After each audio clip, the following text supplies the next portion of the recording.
नमस्ते बच्चों।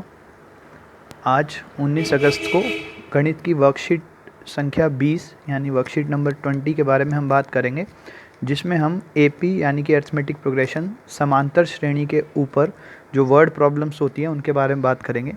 देखिए बच्चों, जो वर्ड प्रॉब्लम्स होती है उसमें जो है हमें कई बार एपी खुद से बनानी पड़ती है, जो शब्द दिए गए हैं, जो समस्या दी गई है उसको समझ के।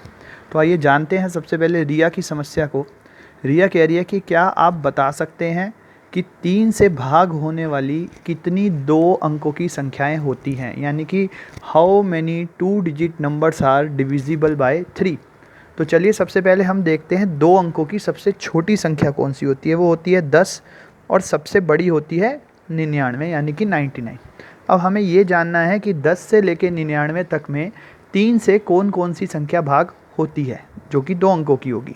तो सबसे पहली संख्या जो 3 से भाग होती है वो है 12, उसके बाद 15, फिर 18 और इसी प्रकार अगर हम चलते जाएंगे तो 99 जो है हमारा अंतिम पद हो जाएगा, 99 लास्ट टर्म। तो ये 3 से भाग नहीं होता, इसलिए हम इसको हटा देंगे और जो बची हुई संख्याएं हैं 12, 15, 18 से लेकर 99 तक, ये वो सभी संख्याएं हैं जो 3 से भाग हो रही हैं। और हम ध्यान दें तो ये एक एपी बना रही है, यानी कि समांतर श्रेणी बना रही है। तो आइए सबसे पहले इसमें से हम ए निकालते हैं, प्रथम पद जो कि हमारा होगा 12। यदि हमें डी ज्ञात करना है तो किन्हीं भी 2 क्रमागत आने वाले पदों का अंतर देख लीजिए, 15 - 12 यानी कि 3। क्योंकि ये सभी 3 से भाग हो रहे हैं इसलिए इनका डी भी 3 ही आया है।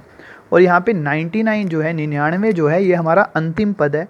तो इसे मान लेंगे, लेट कर लेंगे इसको an के बराबर। तो लेट an बराबर 99।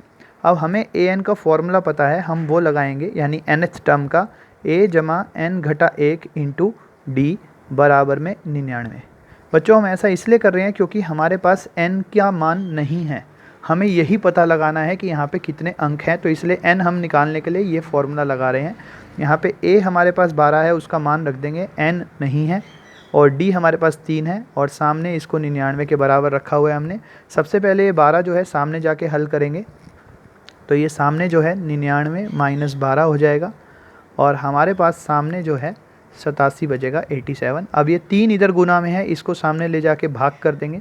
तो 87/3 जब इसे हल करेंगे तो ये 29 आ जाएगा, और ये माइनस का 1 सामने जाके जुड़ जाएगा, प्लस का 1 हो जाएगा। तो ये हमारा कुल उत्तर जो है 30 आ जाएगा, यानी n बराबर 30 आ गया। इसका अर्थ ये हुआ कि यहाँ पे हमारे पास कुल 30 ऐसे 2 अंकों वाली संख्याएं हैं जो 3 से भाग हो सकती हैं। बच्चों यदि इसी प्रश्न में वो आपसे ये भी कह देता कि 2 अंक वाली वे सभी संख्याएं जो 3 से भाग हो रही हैं, डिविजिबल बाय 3 है, उनका योग भी निकाल के दिखाइए, सम भी निकाल के दिखाइए, तो मैं यहाँ पे SN का फॉर्मूला लगाता। लेकिन अब की बार जो मैं फॉर्मूला लगा रहा हूँ, मैं लगा रहा हूँ n/2 ब्रैकेट में a जमा l, यानी कि पहला पद और अंतिम पद, क्योंकि यहाँ पे मेरे पास अंतिम पद पहले से ही है। तो मैं सिंपल इस फॉर्मूला में डाल दूंगा, n मेरे पास 30 आ गया है, बटे में 2, पहला पद 12 है और अंतिम पद 99 है। जब हम इसको हल करेंगे तो 30/2 हमारा 15 हो गया, और 12 और 99 को जोड़ने पे 111 आया। दोनों को गुना कर देंगे तो 1665, यानी कि 1665, ये हमारा उत्तर आ जाएगा। ये हमारी इन 30 पदों का योग आ गया। तो यदि हमें प्रश्न में योग निकालने को भी कहा जाए तो ही ये योग निकालना है। अभी उसने हमसे सिर्फ संख्याएं पूछी थी कितनी हैं, तो हम n बराबर 30 करके अपने प्रश्न को ख़त्म कर देंगे। यदि वो आगे योग भी कहता है तो हम फिर इसको हल कर सकते हैं। आइए बच्चों एक और उदाहरण समझते हैं। जैसा कि यहाँ एग्जाम्पल 1 उदाहरण 1 में दिया गया है कि फूलों की क्यारियाँ हैं और वहाँ पे सूरजमुखी के पौधे लगाए हुए हैं। पहली क्यारी में 23 पौधे लगाए हैं, दूसरी में उससे 2 कम कर दिए, यानी 21 पौधे लगाए हैं, फिर उससे 2 कम कर दिए, और ऐसे 2-2 कम करते जा रहे हैं। तो कह रहा है कि बताइए यहाँ पे 10वीं क्यारी जो होगी, 10th रो जो होगी, उसमें कितने पौधे लगेंगे। तो यदि हम इस समस्या को ध्यान से समझें तो जो वो कह रहा है कि पहली क्यारी में 23 पौधे हैं, यानी ये हमारी फर्स्ट टर्म हो गई 23। फिर वो कह रहा है दूसरी क्यारी में 2 पौधे कम हैं, तो इससे 2 कम कर दो 21, फिर उससे 2 कम कर दो 19। तो इस प्रकार ये एक एपी का निर्माण करती है। और वो कह रहा है 10वीं क्यारी में कितने पौधे होंगे, तो यानी कि वो हमें 10वें नंबर की टर्म की बात कर रहा है कि जो 10th टर्म होगी, 10वें नंबर की टर्म होगी, उसमें कितने पौधे आएंगे, ये हमें बताना है। तो यहाँ पे अगर हम ध्यान दें तो a हमारा 23 बनता है, और अगर हम डी की बात करें तो वो 21 माइनस 23 यानी कि -2 है, क्योंकि दो दो पौधे कम होते जा रहे हैं। और एन जो है वो हमारे पास 10 है, क्योंकि हमें 10वीं क्यारी की बात करनी है, तो एन हमारा 10 है। तो इसमें हम क्या करेंगे, ए एन का फॉर्मूला लगाएंगे सीधे सीधे। जैसे ए एन बराबर ए जमा N minus 1 into D. A N हमें निकालना है, एन का मान फिलहाल 10 है तो ए 10 लिख सकते हैं इसको। पहला पद ए 23, एन फिर से 10 है तो 10 माइनस 1, और डी हमारा माइनस का 2 है तो इसे ब्रैकेट में रखेंगे। इसे हल करते हैं, 23 जमा में 9 गुना में -2, 9 और 2 को गुना कर लेंगे, 23 माइनस 18, और हमारे पास जो उत्तर आएगा वो आएगा 5। इसका अर्थ ये हुआ कि इन पौधों की, फूलों की जो 10वीं क्यारी होगी, 10वीं पंक्ति होगी, उसमें 5 पौधे होंगे। आइए एक और उदाहरण समझ लेते हैं। यहाँ पे दूसरे उदाहरण में कह रहा है वो कि एक त्रिभुज है, उसके तीनों कोण एपी में हैं। तो मान लेते हैं यदि हमारे पास जो त्रिभुज है उसका नाम ए बी सी है, तो जो ए बी सी है वो तीनों एपी में हैं। तो एक तरह से ए का मान जो है वो ए हो गया, बी कोण का माप जो है वो ए जमा डी हो गया, और सी कोण का माप जो है वो ए जमा में 2d हो गया, क्योंकि तीनों कोण जो है एपी में दे रखे हैं।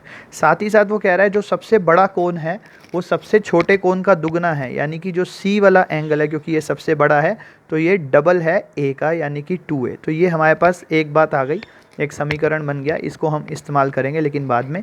तो यहाँ पे सबसे पहले हम जानते हैं कि त्रिभुज के तीनों कोणों का योग जो है वो 180 होता है। तो a जमा बी जमा सी बराबर 180 कर देंगे और इसको हल कर देंगे। a की जगह a का मान डाल देंगे, b की जगह b का मान a जमा डी, और c की जगह a जमा 2d।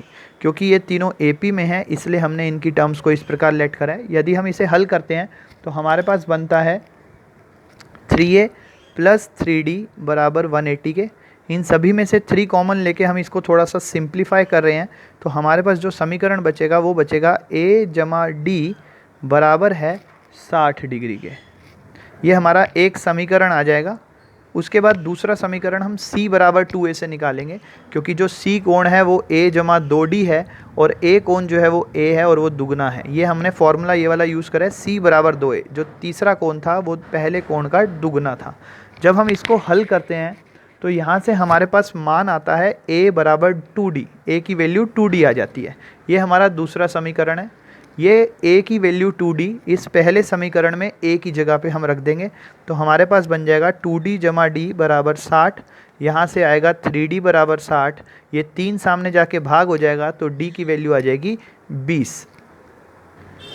अब क्योंकि d हमारा 20 डिग्री आ गया तो अब हमें सारे मान मिल सकते हैं, क्योंकि जो a है वो 2d के बराबर है। तो a को बराबर रख देंगे 2 गुना d का मान 20 डिग्री, यानी a आ गया हमारा 40 डिग्री।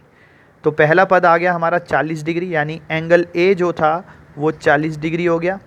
एंगल B जो है वो 40 जमा 20 60 डिग्री हो जाएगा, और एंगल C जो है वो 40 जमा 40 80 डिग्री हो जाएगा।